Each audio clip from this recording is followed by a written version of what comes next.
అందరికీ నమస్కారం. ఈరోజు పామర్ నియోజకవర్గం తోటలవలూరు మండలంలో ఉన్నాం. ఫ్లడ్ వాటర్ నిన్న రెండో ప్రమాద హెచ్చరిక. దాంట్లో భాగంగా 4 లక్షలు 5 లక్షల క్యూసెక్ వరకు వచ్చింది. ఇప్పుడు ఫ్లోటింగ్ తగ్గింది. ఇంకా ఫస్ట్ ప్రమాద హెచ్చరిక అమల్లో ఉంది. ఎప్పటికప్పుడు అధికారులు అందరూ కూడా అప్రమత్తంగా ఉన్నారు. 24/7 ఇదే పనిలో ఉన్నాం. ప్రజలందరినీ కూడా అప్రమత్తం చేస్తున్నాం. మొన్న ఏదైతే మోతా తుఫాన్ వచ్చిందో 23వ తారీఖు నుంచి ముఖ్యమంత్రి చంద్రబాబు గారు, లోకేష్ బాబు గారు, పవన్ కళ్యాణ్ గారు ప్రతి విభాగాన్ని అందరినీ కూడా అప్రమత్తం చేస్తూ అధికారులని, ప్రజాప్రతినిధులని, కూటమి నాయకులు అందరినీ కూడా అప్రమత్తం చేసి ఇన్వాల్వ్ చేసి ఒక స్థాయిలో ఒక స్టేజ్లో ఎందుకు ఇన్నిసార్లు చెప్తున్నారు, ఎందుకు ఇలా వెంటబడుతున్నారు ఏంటి అని ఒకళ్ళిద్దరు అనుకున్నా చాలా బాధ్యతతో ముఖ్యమంత్రి చంద్రబాబు గారు దీన్ని నడిపించిన విధానం తుఫాను దాటికి అది ఎంత ముంతెచ్చినా మోత ఎంత ముంచేసినా ఒక్క ప్రాణ నష్టం అనేది జరగకుండా, ఆస్తి నష్టం జరగకుండా 1-2 చోట తప్ప. అదేవిధంగా ప్రజలందరినీ కూడా జాగ్రత్తగా పునరావాస కేంద్రాలు తీసుకొచ్చుకున్నాం.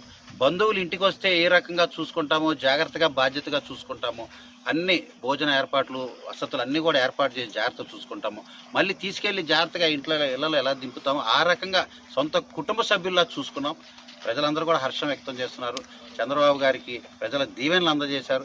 చంద్రన్న చల్లని చూపు ఈ రకంగా రాష్ట్రంపై ఉన్నంత కాలం మాకు ఎటువంటి భయం లేదు, ఇబ్బంది లేదు అనే ధైర్యం చంద్రబాబు గారు ఈ తుఫాను దాటిని ఎదుర్కొన్న విధానం బట్టి ప్రజలందరూ కూడా సంతోషంగా ఉన్నారని కూడా తెలియజేస్తూ ఈరోజు ఈ ఫ్లడ్ వాటర్ ఏదైతే తెలంగాణ సైడ్ నుంచి అటు వెళ్ళిన దాన్ని బట్టి తుఫాను అటు షిఫ్ట్ అయినప్పుడు వచ్చిన ఈ ఫ్లడ్ వాటర్ని అంతా కూడా దీన్ని కూడా అప్రమత్తంగా ఎప్పటికప్పుడు ఫ్లోటింగ్ కిందకి వదులుతున్నారు.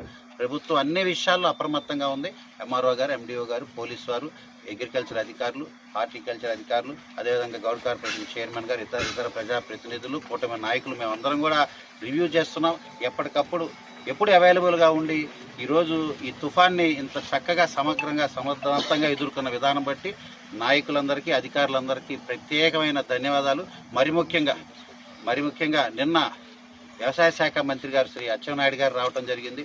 ఆయన కూడా పంట విషయంలో అన్నదాతలు ఎక్కడా ఆధారపడొద్దు, మీకు న్యాయం చేసే బాధ్యత మన ప్రభుత్వం అని ఆయన కూడా తెలియజేశారు. లిబరల్గా ఉండమని చెప్పారు. ఎమ్యునరేషన్ చేసే విషయంలో లిబరల్గా ఉండటం, అదేవిధంగా ఖచ్చితంగా ఎకరాకి ఏ రకంగా ఇన్పుట్ సబ్సిడీ వస్తుందనేది కూడా త్వరలో అనౌన్స్ చేయబోతున్నారు. ఎవరు ఆధారపడద్దు, ఈ క్రాప్ చేసుకున్న ప్రతి పంటకి న్యాయం జరుగుద్ది అనే మాట చెప్పడం జరిగింది. అదేవిధంగా వాణిజ్య పంటలకు కూడా న్యాయం జరుగుతుంది. ఎవరు ఆధారపడద్దు. ఇది మన ప్రభుత్వం, మన చంద్రబాబు, మన కూటమి ప్రభుత్వం. బాధ్యతగా ఉన్నామని కూడా మరొకసారి తెలియజేస్తాం.